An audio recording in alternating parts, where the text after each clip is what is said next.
టీటీడీని 7 కొండలుగా గుర్తించింది రాజశేఖర రెడ్డి గారు నాన్న. టీటీడీ పరిధిని 350 కిలోమీటర్లకు పెంచింది నాయన. అన్యమత ప్రార్థనలు టీటీడీలోనూ మిగిలిన ఒక 19 గుడుల దగ్గర జరగకుండా కట్టడి చేస్తూ జీవోలు ఇచ్చింది కూడా నాయనే, వైఎస్ఆర్ఏ. చంద్రబాబు నాయుడు గారు అప్పట్లో బీజేపీతో లేడు, ముస్లిం ఓట్స్తో పనిపడింది, క్రిస్టియన్ ఓట్స్తో పనిపడింది. అప్పుడు ఇదే చంద్రబాబు నాయుడు గారు ఏమన్నా 2009లో 746 జీవో 747 జీవో వైఎస్ఆర్ గారు ఇచ్చినారు, మేము వచ్చినా క్యాన్సిల్ చేస్తామన్నాడు. ఇది హిస్టరీ.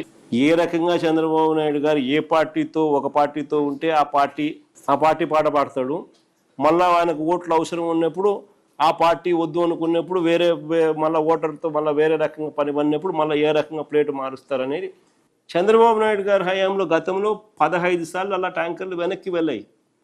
వైఎస్ఆర్సీపీ హయాంలో గతంలో అలా 18 సార్లు వెనక్కి పంపించేసినారు టెస్ట్ ఫెయిల్ అయితే. అక్రెడిటెడ్ ల్యాబ్ రిపోర్ట్ అనుకూలంగా ఉన్న టీటీడీ చేసిన టెస్ట్ ఫెయిల్ అయితే వెనక్కి పంపించే సాంప్రదాయం. మరి అలాంటప్పుడు ఏ రకంగా గంపగుత్త కింద ఏ రకంగా నువ్వు వైసీపీకి అటాచ్ చేస్తున్నావు, వైఎస్ఆర్సీపీ హయాంకి అటాచ్ చేస్తూ ఉండవు. వైఎస్ఆర్సీపీకి ఏం సంబంధం? తప్పు జరిగింది ఇప్పుడు చంద్రబాబు నాయుడు హయాంలో. రిజెక్ట్ చేసిన ట్యాంకర్లు మళ్ళీ వెనక్కి తీసుకొని నువ్వు వాడావు. సిబిఐ ఛార్జ్ షీట్లో చెప్పింది, నేను చెప్పలా. తిరుమల తిరుపతి దేవస్థానంలో ఒకప్పుడు మీరు తిరుపతికి పోయారు, 1924 పోయారా లేదా అని మిమ్మల్ని అడుగుతున్నా. నాసి రకం ప్రసాదాలు అవునా కాదా అని మిమ్మల్ని అడుగుతున్నా.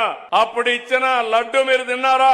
1924లో తెస్తే సువాసన వచ్చిందా, నెయ్యి వాసన వచ్చిందా? అందులో నేను అడుగుతున్నా ఒకే మాట. మా తమ్ముడు నామాలు కూడా పెట్టుకున్నాడు, అది పవిత్రత, దేవుని మీద అభిమానం. ఆ పవిత్రతను దెబ్బతీసే అధికారం ఎవరికీ లేదు. ఒక మసీదు కావచ్చు, ఒక చర్చ్ కావచ్చు, ఒక దేవాలయం కావచ్చు. క్లేమోర్ మైన్స్ కూడా భయపడలేదు.